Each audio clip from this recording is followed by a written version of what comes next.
Hey, welcome back in for another episode of Inconvenient Intuitions. If you are a returning subscriber, welcome back.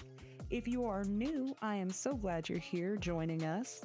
If you do enjoy this content, make sure you hit the subscribe button and that little bell so that you'll be notified when I upload a new video. Like, comment, do all the things. Share with your friends and family.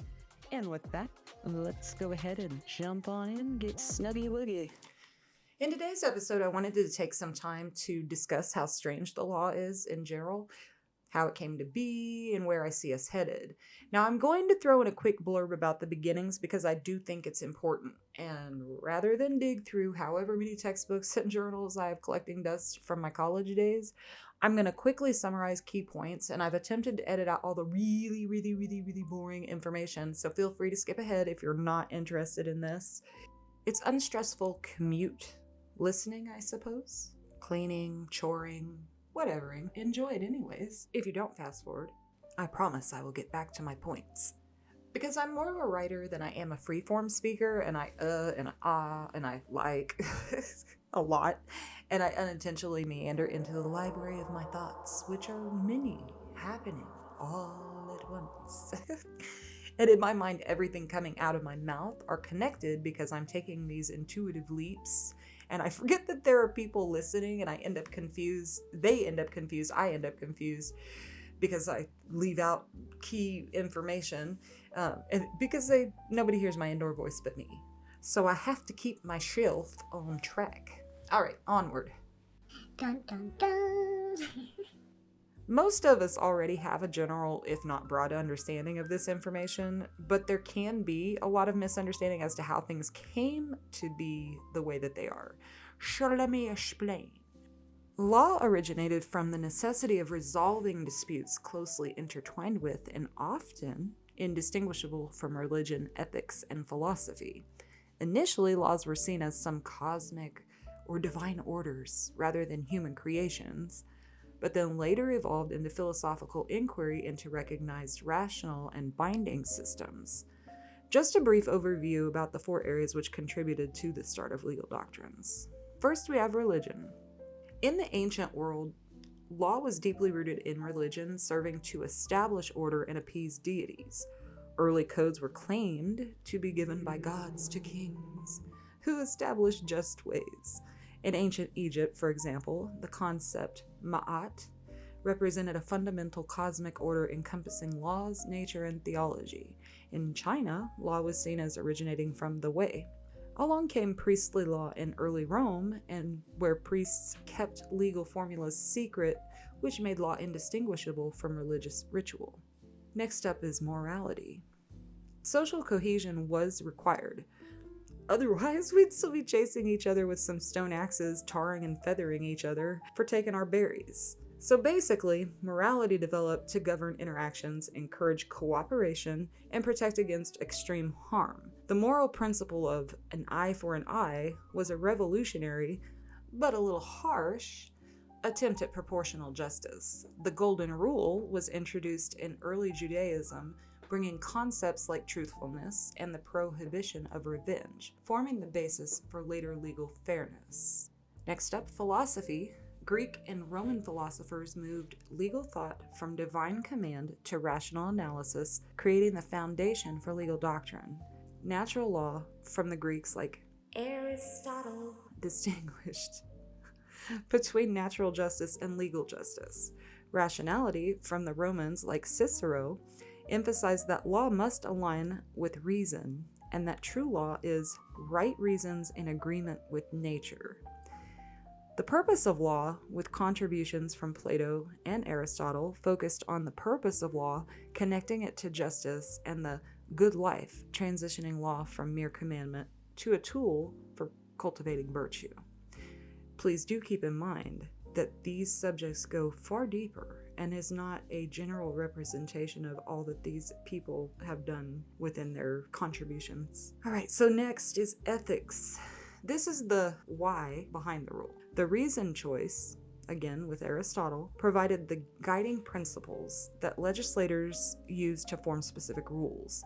While law is enforced by the state, ethics is based on a moral judgment. However, early legal systems sought to bridge this gap by analyzing the internal morality of law. The procedure of making law just. Natural rights assume that humans possess intrinsic, unalienable rights rooted in ethics and formed the foundation for our modern legal doctrine. Now, fast forward to today, there have been numerous changes to established law, and this has created a warm atmosphere for loopholes. And some of these loopholes afford criminals a pass they just don't deserve. It seems almost as if it were designed to mock a higher power, an inversion of anything good and just, if you will. Sometimes we see jurors and judges make the right decisions, and sometimes we don't. Sometimes research and discovery doesn't happen the way that it should, because if you look at the statistics from criminal reports throughout the various cities and counties that report to the FBI and that they keep track of, one would gasp in wonder, in awe, at how any law enforcement official or prosecutor would be able to effectively look deeply into every detail of every case with the workload and the stress of closing those cases in a timely manner. For example, the state of Missouri, specifically Springfield alone, between the years of 2015 and 2016 combined, had the following case count. Violent crime, 4,513. Murder and non-negligent manslaughter, that's a mouthful, 18. Grape, 591. Robbery, 876. Aggravated assault, 3,028. Property crime, 27,258. Burglary, 4,076. Larceny theft, 20,282. Motor vehicle theft, 2,900. And arson coming in with 129. Now, while it is true that many of these cases could be easily open and shut cases, I would take a safe guess that at least 35% of these were not, give or take. There is also a level of priority given to each type of case, and some are probably still marked open or have gone cold. To be clear, this is not including any of the other cities within Greene County, Missouri. This particular set of years is quite specific to the previous videos because I was digging for data. And it was still fresh in my mind. And kind of why it's likely safe to assume that Gypsy Rose Blanchard's case wasn't given as much as a thorough investigation into the evidence we are now seeing that's being released. That is obviously connecting a lot of dots that previously just completely went unseen by the general public. And while I realize that not all of the cases incurred prior to her arrest in 2015 and after her sentencing in 2016 would have affected the caseload and the time spent digging into her case evidence, it remains possible that part of the crimes were not closed from 2015 pre-arrest. So we can assume with those figures, while her case was high priority, it didn't get a fine-tooth comb because from outer appearance, the defense of the Munchausen by proxy was viable, without looking deeper into the medical history and the various procedures that were done, and not to mention the fact that her issues, which are closely related to all of those, what didn't even get a name until 2011, I believe. And then you had Nick's confession on top of that. So this likely made it easier for her to have been given the sweetheart plea deal that she received. And they were probably tired of her and just wanted her to go away as quickly and quietly as possible, to be honest. I did just hear something that was important from Into the Weeds podcast, where Amber and Alora had, and I'm sorry if I said your name wrong, made another valid point about Gypsy being the sweetheart of Springfield and it potentially being an election year, and them just simply not wanting to deal with that type of public fallout if they were seeking the death penalty for her punishment. And that's a point that I was making when I was just sitting there thinking and taking notes down about the election year, but I'll get into that here in a second. But a jury of my peers is laughable at best. And that's no offense to members of the public that do their civic duty. However, they are not experts in every avenue presented in court as evidence. And sometimes those expert witnesses don't always explain things in a manner that is fully understood by the lay individual.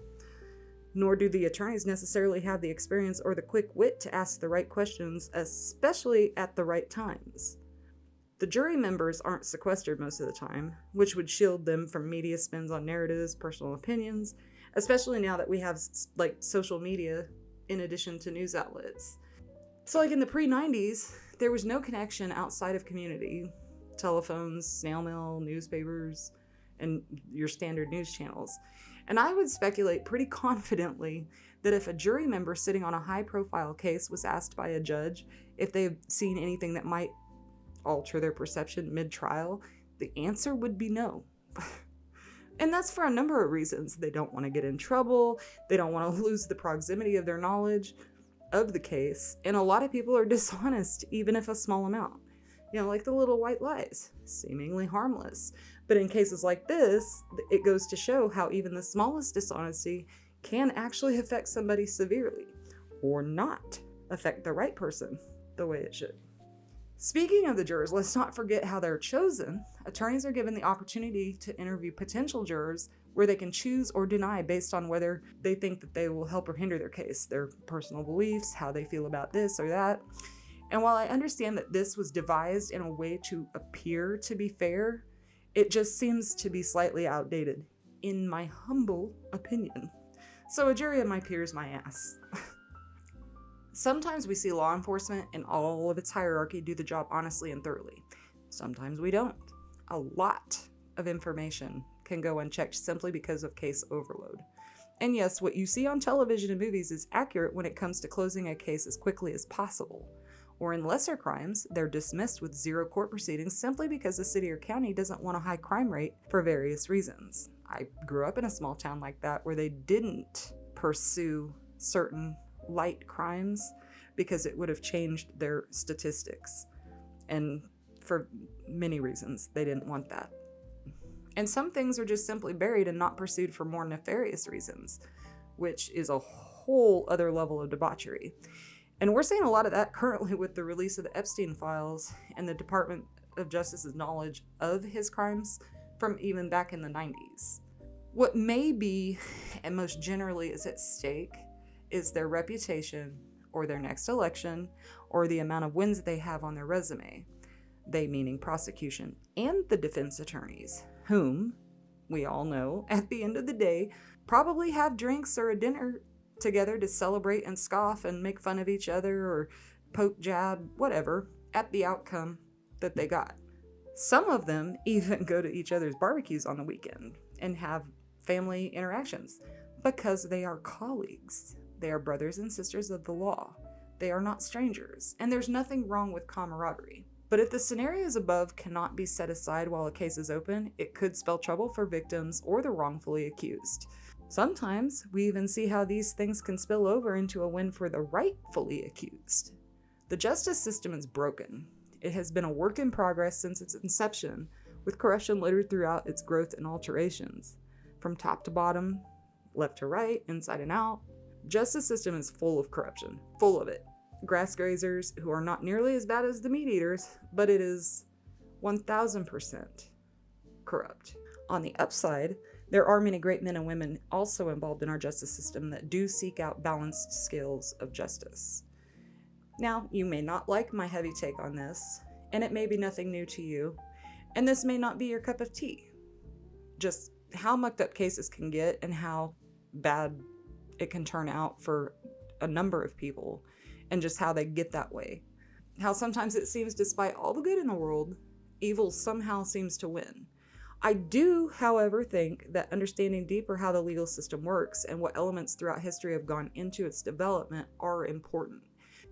Important for us as a society, for our children that will one day lead us, and ultimately for the world as legal doctrine extends well beyond our boundaries here in the United States. If we forget how a system that is so incredibly impactful was developed and continues to evolve, I'm afraid we're going to be lost to a series of idiocracy that we won't be able to come back from. And that's if we haven't already started the show. At any rate, thanks for tuning in. Thanks for sticking around. Drop a comment below. Let me know if you agree or disagree, or if you just want to chat about it. But be on the lookout for the next video soon. Until the next time, okay, bye!